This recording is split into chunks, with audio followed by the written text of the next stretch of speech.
મિત્રો, વાર્તા સાંભળીને તમારા હોશ ઉડી જશે। દિલ્હીની જેલમાં પતિએ ફાંસી પર લટકતા પહેલા અંતિમ ઈચ્છામાં પત્ની સાથે એક દિવસ રહેવાની ઈચ્છા જતાવી અને તેની ઈચ્છા પૂરી કરી દેવામાં આવી। જ્યારે તે કેદી જેલની અંદર જ પત્ની સાથે રાત મનાવવા લાગ્યો તો એવું શું થયું કે જેને જોઈને બધા પોલીસકર્મીઓના હોશ નીકળી ગયા। મેં રૂમમાં 2 સિક્રેટ કેમેરા લગાવી દીધા હતા।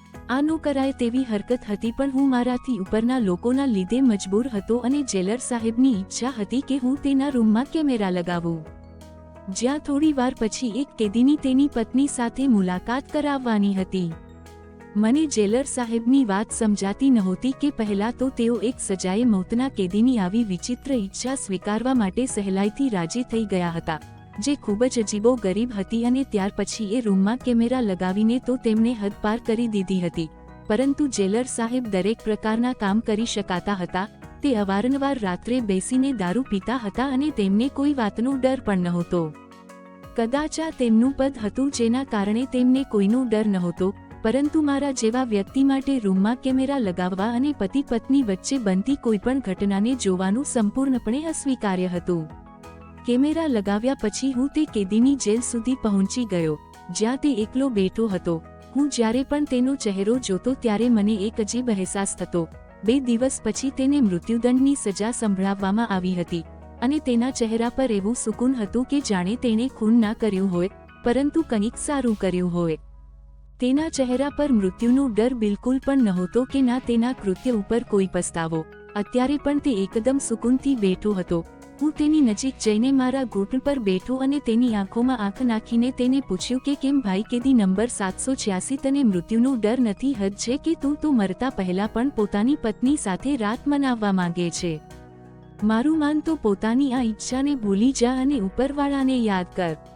મારી વાતનો તેણે કોઈ જવાબ ના આપ્યો। હું બસ તેના ચહેરાનો અભ્યાસ કરીને ત્યાંથી ઊભો થઈ ગયો। મેં આજ સુધી આવું સુકૂન કોઈના પણ ચહેરા ઉપર નહોતું જોયું। બસ આ જ વાત મને વારંવાર આશ્ચર્યચકિત કરી રહી હતી। મૃત્યુને સામે જોઈને પણ તે કેવી રીતે શાંતિથી રહી શકે છે? હું નહોતો ઈચ્છતો કે તેની પત્ની એ રૂમમાં જાય, પરંતુ આ બધું મારા હાથમાં નહોતું। તે કેદીની ઉંમર માત્ર 26 વર્ષની હતી। તેણે પોતાના જીગરી દોસ્તની હત્યા કરી હતી અને તેના જ મૃત્યુના ગુનામાં તે અહીંયા સુધી પહોંચ્યો હતો। પરંતુ આશ્ચર્યની વાત એ હતી કે તેણે આ હત્યા શા માટે કરી હતી? આ વાત કોઈ નહોતું જાણતું કે ના તો તેણે કોઈને કારણ જણાવ્યું હતું, બલકે તેણે પોતે પોલીસ પાસે પોતાની ધરપકડ કરાવી હતી। આ વાતનો ખુલાસો પણ કર્યો હતો કે તે ખૂની છે, પરંતુ જ્યારે તેને હત્યાનું કારણ પૂછવામાં આવ્યું તો તેણે પોતાનું મોઢું બંધ કરી દીધું। કોર્ટમાં પણ તેણે પોતે જ કબૂલ્યું હતું કે તે ખૂની છે, પરંતુ હત્યાનું કારણ ત્યારે પણ ના જણાવ્યું, અને જોકે તેણે પોતે ગુનો કબૂલી લીધો હતો, તેથી તેને મૃત્યુદંડની સજા આપી દેવામાં આવી હતી।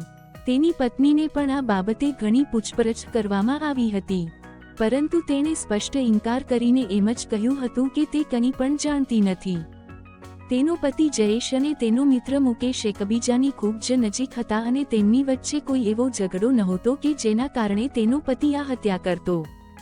થોડા જ સમય પછી મને વાયરલેસ પર સૂચના મળી કે કેદી નંબર 786ની પત્ની આવી ગઈ છે। આ સાંભળીને હું થોડો પરેશાન થઈ ગયો। ખરેખર મારી પરેશાનીનું કારણ તે કેમેરા હતા।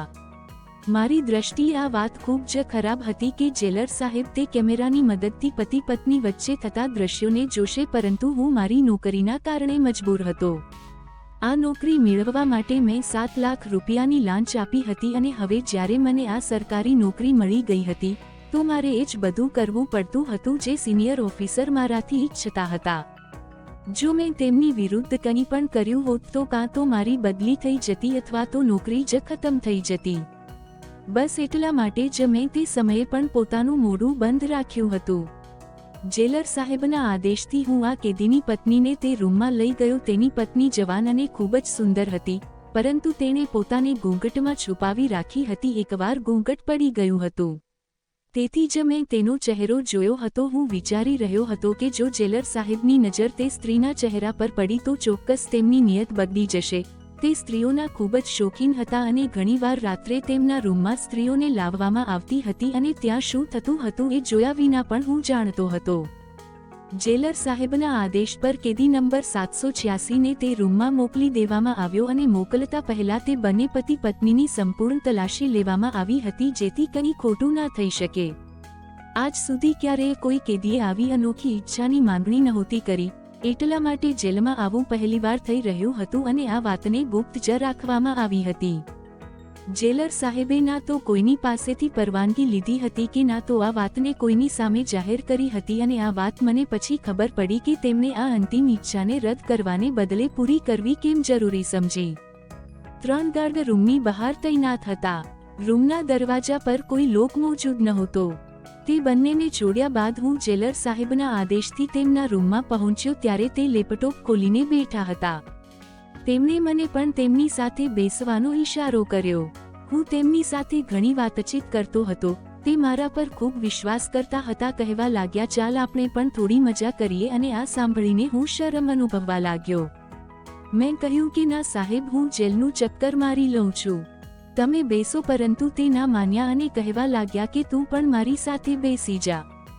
મરતા પહેલા એ કેદીની અજીબો ગરીબ ઈચ્છાએ મને મજબૂર કર્યો કે હું જોઉં તો ખરા આખરે તેની પત્નીમાં એવું શું છે જેથી તેને મૃત્યુ સમયે પોતાની પત્ની સાથે રાત મનાવવાની ઈચ્છા જાગી છે. કંઈક તો એવું હશે ને જેથી મરતા પહેલા પણ તેને પોતાની પત્નીનો સાથ જોઈએ છે. તેના મૃત્યુ પછી તેની પત્ની વિધવા થઈ જશે. બિચારી ગરીબ સ્ત્રી છે, આપણે જ તેના ખાવા પીવાની થોડી વ્યવસ્થા કરી દઈશું. આટલું કહીને તે ખૂબ જોરથી હસ્યા હતા અને તેમના હાસ્યમાં મોજૂદ કપટ મને સ્પષ્ટપણે દેખાતું હતું. હું જાણી ગયો હતો કે તેમની નિયત કેવી છે જેણે તેમને આ કેમેરા લગાવવા માટે મજબૂર કર્યા અને જેના કારણે તેમણે આ અનોખી ઈચ્છાને પૂરી કરી છે. તે આ વિડીયોની મદદથી તે સ્ત્રીને બ્લેકમેલ કરીને ખૂબ સરળતાથી પોતાનો મકસદ પૂરો કરી શકે છે. અને આ વાત સમજ પડતા જ હું પોતાને ધિક્કારવા લાગ્યો કે મેં તેમના કહેવાથી કેમેરા કેમ લગાવ્યા. એક સારી સ્ત્રી આખી જિંદગી તેમના પગે પડીને રડવાની હતી. હું પોતે પરણિત હતો, તેથી કદાચ દરેક વાતને ખૂબ જ વધારે મહેસૂસ કરી રહ્યો હતો. જેલર સાહેબે મને જબરજસ્તી પોતાની સાથે બેસાડ્યો. સ્ક્રીન ઉપર એ રૂમની અંદરનું દ્રશ્ય દેખાવા લાગ્યું. ખૂબ જ હાઈ ક્વોલિટીના કેમેરા હતા. વોઇસનો ઓપ્શન પણ ઉપલબ્ધ હતો અને એ રૂમમાં થતી બધી વાતો પણ અમને સ્પષ્ટપણે સંભળાતી હતી.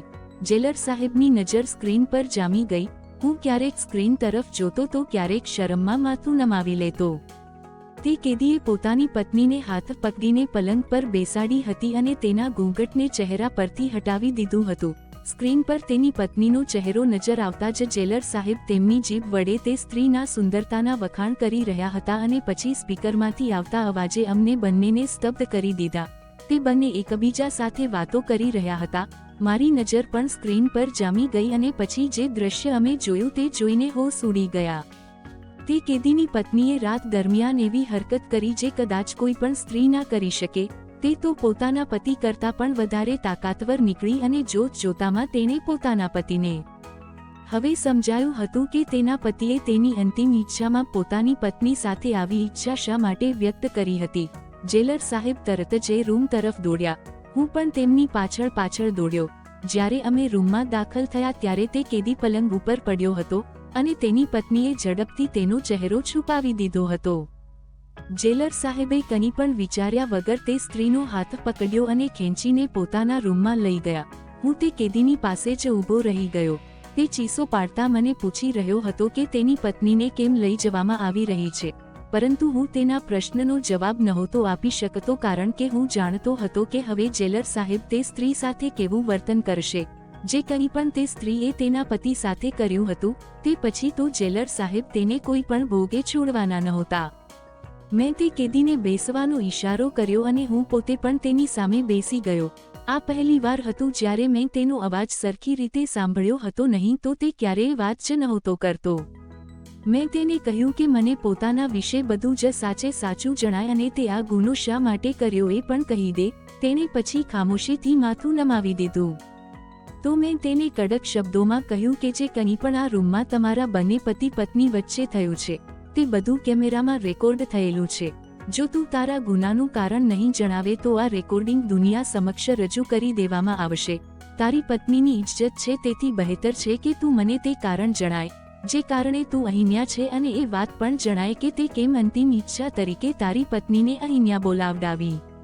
રેકોર્ડિંગવાળી વાત સાંભળીને તે કેદીના ચહેરા ઉપર એક અજીબ નિરાશા જોવા મળી હતી અને પછી તેણે ધીરે ધીરે દરેક વાત કહેવાની શરૂ કરી દીધી. તેનું નામ જયેશ હતું. નાનપણથી જ તેની અને મુકેશની ખૂબ જ ગાઢ મિત્રતા હતી. તેના માટે તેનો મિત્ર તેની જિંદગી હતો અને તેના મિત્ર વિના તે કદી કોઈ પગલું નહોતો ભરતો. બંને મિત્રોએ એક સાથે ભણતર તો મેળવ્યું જ, પરંતુ એક જ કંપનીમાં એક સાથે નોકરી કરવાનું પણ શરૂ કર્યું. જ્યારે જયેશની નોકરી થોડી બહેતર થઈ તો તેના પરિવારના સભ્યોએ લગ્ન વિશે વાત કરી અને પછી તેના માતાપિતાએ પોતાની પસંદગીની છોકરીની તેના માટે વ્યવસ્થા કરી દીધી અને આ રીતે જયેશના જીવનમાં તેની પત્ની રાધા આવી ગઈ. ખૂબ જ ધામધૂમથી તે બંનેના લગ્ન થયા અને તેના લગ્ન પર સૌથી વધુ કોઈ ખુશ હતું તો તે તેનો મિત્ર મુકેશ હતો. રાધા પોતાની સાથે પોતાની સારી કિસ્મત પણ લઈને આવી અને જયેશનું પ્રમોશન થઈ ગયું. મુકેશ એ જ જગ્યાએ રહ્યો જ્યાં તે પહેલા હતો, કારણ કે મુકેશ નોકરી કરતા અન્ય બાબતો પર વધુ ધ્યાન આપતો હતો. કદાચ એટલે જ તે પ્રગતિ પણ નહોતો કરી શક્યો. જયેશની માં બીજા શહેરમાં મોટા પુત્ર સાથે જતી રહી અને અહીંયા ફક્ત જયેશ અને તેની પત્ની રાધા જ રહી ગયા હતા અને નોકરી પર મોડું થવાને કારણે જયેશને ઘરના નાના મોટા કામોમાં પરેશાની થવા લાગી. જોકે મુકેશનું પ્રમોશન નહોતું થયું, તેથી તેના પર ઓફિસના કામનું દબાણ પણ બહુ વધારે નહોતું. એટલા માટે જયેશ પોતાના ઘરના કામકાજ તેને કહેતો. બધું જ બરાબર ચાલી રહ્યું હતું, કોઈ પરેશાની નહોતી. પરંતુ પછી રાધાનું વર્તન ધીમે ધીમે બદલાઈ ગયું. તે દરેક વખતે પરેશાન દેખાતી અને જયેશ સાથે વાત કરવામાં પણ કતરાતી. તે બંનેની વચ્ચે એક અજીબ દૂરી પેદા થઈ ગઈ હતી અને ઘરમાં પણ ખામોશી રહેવા લાગી હતી. જયેશ આ વાતને ખૂબ જ વધારે મહેસૂસ કરી રહ્યો હતો કે રાધા કઈ વાતથી પરેશાન છે, પરંતુ તેને પૂછવા છતાં પણ રાધાએ ક્યારેય કોઈ જવાબ ના આપ્યો અને પછી એક દિવસ જ્યારે જયેશે કડકાઈથી રાધાને પૂછ્યું કે શું પ્રોબ્લેમ છે, તો તેણે એક એવી વાત કહી જે જયેશે ક્યારેય સપનામાં પણ નહોતી વિચારી. તેણે કહ્યું કે મુકેશ તેના પર ખરાબ નજર નાખે છે અને તેને હેરાન કરે છે. આ સાંભળીને જયેશ ગુસ્સે થઈ ગયો. તે પોતાની પત્નીને ખૂબ પ્રેમ કરતો હતો, પરંતુ સાથે તેને મુકેશની મિત્રતામાં પણ પૂરો વિશ્વાસ હતો. તે કહેવા લાગ્યો કે તને કોઈ ગેરસમજ થઈ હશે. પરંતુ રાધાનું કહેવું હતું કે તેણે પોતે આ વાતને મહેસૂસ કરી છે. જયેશને રાધાની વાત ઉપર જરાય વિશ્વાસ નહોતો થઈ રહ્યો અને પછી તેણે બીજા દિવસે પણ મુકેશને પૈસા આપીને તેને કંઈક ખરીદવાનું કહ્યું, જે તેને ઓફિસેથી પાછા ફરતી વખતે ખરીદીને રાધાને ઘરે પહોંચાડવાનું હતું. મુકેશ ખુશી પૈસા લઈને નીકળી ગયો ત્યારે જયેશના મનમાં એવો વિચાર આવ્યો કે તેણે પણ પાછળ જઈને જોવું જોઈએ કે રાધા સાચું કહી રહી હતી કે પછી તેને કોઈ ગેરસમજ થઈ હતી. મુકેશની પાછળ જ્યારે જયેશ ઘરે પહોંચ્યો ત્યારે તેનો હોશ ઠેકાણે આવી ગયો. તે ડ્રોઈંગ રૂમના દરવાજાએ જ થંભી ગયો. મુકેશ અને તેની પત્ની ડ્રોઈંગ રૂમમાં વાત કરી રહ્યા હતા અને તે બંનેની વાતોએ જયેશને સ્તબ્ધ કરી દીધો હતો. તે કહી રહી હતી કે બસ મુકેશ, બહુ થઈ ગયું, હવે તું તારી હદમાં રહે. અને મુકેશ તેને કહી રહ્યો હતો કે જો રાધા તેની વાત નહીં માને તો તે મજબૂર થઈને તેની હદ વટાવી દેશે. હવે સચ્ચાઈ સામે હતી. રાધા જે કંઈ પણ કહી રહી હતી તે બધું જ સાચું હતું, પરંતુ તેનામાં એટલી હિંમત નહોતી કે તે બંનેની સામે જતો. જે મિત્ર ઉપર તેને ખૂબ ગર્વ હતો, તેના પર વિશ્વાસ રાખીને તે તેને તેના ઘરે મોકલતો હતો, તે જ મિત્રએ તેની પીઠમાં ખંજર માર્યું હતું. તે પાછા પગલે ઘરમાંથી બહાર નીકળી ગયો. આ વાતને 2 દિવસ વીતી ગયા હતા. જયેશના દિલમાં એક આગ સળગી રહી હતી. તેણે પોતાની પત્ની રાધાને રહેવા માટે પિયરમાં મોકલી અને પોતે ઓફિસેથી પાછો ફર્યો ત્યારે મુકેશ પાસેથી જાણવા માંગતો હતો કે તેણે આવું કેમ કર્યું. પરંતુ આ જ વાત જ્યારે તેણે પોતાના મિત્રને પૂછી ત્યારે તેના મિત્રએ તેને જે કંઈ પણ કહ્યું તે સાંભળીને તે ખૂબ જ ગુસ્સે થઈ ગયો. તેના મિત્રએ કહ્યું કે રાધાના અગાઉ પણ ઘણા છોકરાઓ સાથે ચક્કર હતા, તેની ચાલચલ સારી નથી. આ સાંભળીને જયેશ ગુસ્સે થઈ ગયો. તેણે ગુસ્સામાં તેના મિત્રને મારવાનું શરૂ કરી દીધું. તો તેના મિત્રએ પણ તેની સામે હાથ ઉઠાવ્યો તો જયેશે ગુસ્સામાં ત્યાં જ રાખેલી ફળ કાપવાની છરી ઉપાડીને તેના પર હુમલો કર્યો અને આ બધું એટલું અચાનક થયું કે સીધી જ તેના હાથની નસ કપાઈ ગઈ. થોડી વારમાં તેના મિત્રએ તે જ રૂમમાં દમ તોડી દીધો અને જ્યારે જયેશને હોશ આવ્યો ત્યારે બધું જ સમાપ્ત થઈ ગયું હતું. તેણે પોતે જ પોલીસને ફોન કરીને જાણ કરી કારણ કે તે કોઈ ગુનેગાર નહોતો. તેને પોતાને પણ આઘાત લાગ્યો હતો કે તેણે આ શું કરી દીધું અને પછી જયેશે પોતે જ પોતાનો ગુનો સ્વીકારીને પોતાને પોલીસના હવાલે કરી દીધો. 4 મહિના આ કેસ ચાલ્યા પછી જયેશને ફાંસીની સજા સંભળાવવામાં આવી હતી, પરંતુ આશ્ચર્યની વાત એ હતી કે ફાંસીની સજા સાંભળ્યા પછી પણ તેની આંખમાંથી કોઈ આંસુ નહોતું પડ્યું. તે સંપૂર્ણપણે ખામોશ હતો અને એકવાર તેને જેલમાં મળવા તેની પત્ની આવી હતી, પરંતુ તે ખૂબ જ ઓછા સમયમાં મળીને જતી રહી હતી અને પછી કેદીએ મરતા પહેલા પોતાની પત્ની સાથે રાતની અંતિમ ઈચ્છા વ્યક્ત કરી દીધી. મને અને જેલર સાહેબને લાગ્યું હતું કે કદાચ તે પોતાની પત્નીને ખૂબ જ પ્રેમ કરે છે અને તેથી તેને છેલ્લી વાર મળવા માંગે છે, પરંતુ સ્ક્રીન પર દેખાતા દ્રશ્યો તો કંઈક બીજું જ કહી રહ્યા હતા. જ્યારે તેની પત્ની તેને મળવા માટે આવી ત્યારે તેણે તેને પોતાની સામે બેસાડી અને તેને કહેવા લાગ્યો કે તારી સચ્ચાઈ મને ખબર પડી ગઈ છે, હું જાણી ગયો છું કે ગુનેગાર મારો મિત્ર નહીં પણ તું જ હતી. આટલું કહીને તેણે તેની પત્નીના કપડાને તેના શરીર પરથી ખેંચ્યા અને કહેવા લાગ્યો કે તને પોતાની ઇજ્જત બગાડવાનો બહુ શોખ છે, આજે હું તારી ઇજ્જત લૂંટીશ. અને આ સાંભળતા જ તેની પત્નીએ કહ્યું, કાલે તને મૃત્યુદંડની સજા થવાની છે, હવે તું ઈચ્છે તો પણ પોતાને નહીં બચાવી શકે. જો તું મારી સાથે અહીંયા કંઈ ખોટું કરીશ તો પછી પણ તને કંઈ હાસિલ નહીં થાય. એ વાત સાચી છે કે મને તારાથી વધારે તારો દોસ્ત ગમી ગયો હતો, તેથી હું તેને મારી તરફ ખેંચવા લાગી, પરંતુ તે દર વખતે તારી દોસ્તીને વચ્ચે લઈ આવતો અને એવું જ કહેતો કે તે તારી સાથે કોઈ દગો નહીં કરી શકે. તે તો તને મારી સચ્ચાઈ કહેવા માંગતો હતો. તે જાણતો હતો કે મારે ઘણા છોકરાઓ સાથે સંબંધ રહ્યા છે અને તેથી મેં ડરના કારણે તારા હૃદયમાં તેના માટે ખોટી વાતો નાખવાનું શરૂ કરી દીધું, જેથી તે જો ક્યારેય તને કંઈ પણ કહે તો પણ તું તેના પર વિશ્વાસ ના કર. હું ઈચ્છતી હતી કે તું તેનાથી દૂર રહે અને તને મારી સચ્ચાઈની જાણ ના થાય. જ્યારે તમારા બંનેની મિત્રતામાં દૂરી આવતી તો મારા માટે મુકેશને હાસિલ કરવો પણ વધુ સરળ બની જતું. આ સાંભળતાની સાથે જ જયેશે તેના પર હુમલો કર્યો હતો અને બદલામાં રાધાએ તેનાથી પણ વધુ જોરથી ધક્કો મારીને મારવાનું શરૂ કરી દીધું. તે જયેશ કરતાં પણ વધુ તાકાતવર નીકળી હતી અને આ બધું જ સાંભળીને અને જોયા પછી હું અને જેલર સાહેબ દોડીને તે રૂમમાં આવ્યા હતા. હવે હું બધું બરાબર રીતે જાણી ગયો હતો. મેં ફરીથી પૂછ્યું, પરંતુ તે તારી પત્નીને અહીં કેમ બોલાવી હતી? આ સાંભળીને જયેશ કહેવા લાગ્યો કે તે સમયે જજબાતમાં આવીને મેં મારા મિત્રની હત્યા કરી નાખી હતી, પરંતુ પછી જ્યારે મારી પત્ની મને અહીં મળવા આવી ત્યારે તેની વાતોથી મને અહેસાસ થઈ ગયો કે ક્યાંક ને ક્યાંક જ ખોટી છે. મેં કોઈને પણ મારા મિત્રના મૃત્યુ પાછળનું કારણ નથી જણાવ્યું, કારણ કે મારી પત્નીની ઇજ્જત ખરાબ થતી. પરંતુ હવે મને લાગવા માંડ્યું હતું કે મારી પત્ની સારી નથી અને પછી મારા મનમાં આ વિચાર બેસી ગયો કે હું મરતા પહેલા સચ્ચાઈ જરૂર જાણીશ. તેથી મેં તેને મળવા માટે બોલાવી, પણ જો તેણે મારી સામે આવીને પોતાની સચ્ચાઈ સ્વીકાર પણ કરી હોત તો પણ મને કોઈ ફાયદો નહોતો થવાનો. તેથી જ મેં રાતની વાત કરી, કારણ કે આટલા દિવસોમાં હું જેલરનો સ્વભાવ સારી રીતે સમજી ગયો હતો.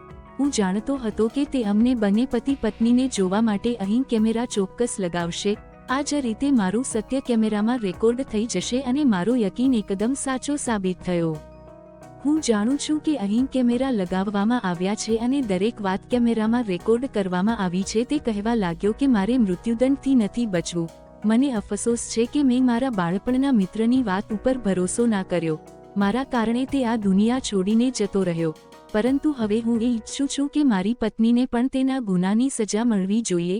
એ જ હતી જેણે અમારા બંને વચ્ચે નફરતનું બીજ વાવ્યું હતું. તેની વાત સાંભળીને હું આશ્ચર્યમાં પડી ગયો હતો. તે ખૂબ જ વધારે ચાલાક હતો. જેલરના સ્વભાવને સમજીને તેણે આ આખો ખેલ ખેલ્યો હતો અને તે સફળ પણ થયો હતો. તેની પત્નીનો અસલી ચહેરો કેમેરામાં રેકોર્ડ થઈ ગયો હતો અને હવે તેની પત્નીને પણ સજા આપી શકાતી હતી, પરંતુ આ બધું જેલરના હાથમાં હતું. મેં કેદી નંબર 786 ને ફરીથી તેની જેલમાં મોકલી દીધો. બીજા દિવસે તેને ફાંસીની સજા આપવાની હતી. હું પાછો જેલર સાહેબના રૂમમાં પહોંચ્યો ત્યારે તેમના રૂમનો દરવાજો બંધ હતો. હું જાણતો હતો કે તે હવે એટલી સરળતાથી તે સ્ત્રીને નહીં છોડે. હું ચૂપચાપ ત્યાંથી હટીને જેલમાં ચક્કર મારવા નીકળી ગયો અને વિચારી રહ્યો હતો કે એક સ્ત્રી કેટલી જિંદગી બરબાદ કરી શકે છે. અત્યાર સુધી રાધાએ ના જાણે કેટલા છોકરાઓની જિંદગી બગાડી હતી અને અંતે તેણે પોતાના પતિને જ મોતના દરવાજે પહોંચાડી દીધો હતો. આ બધું કર્યા પછી તે પોતે પણ ના બચી શકી. ખબર નહીં હવે ક્યાં સુધી જેલર સાહેબ તેને શિકાર બનાવવાના હતા. કદાચ તે પણ અહીંયા આવનારી સ્ત્રીઓના લિસ્ટમાં સામેલ થવા જઈ રહી હતી.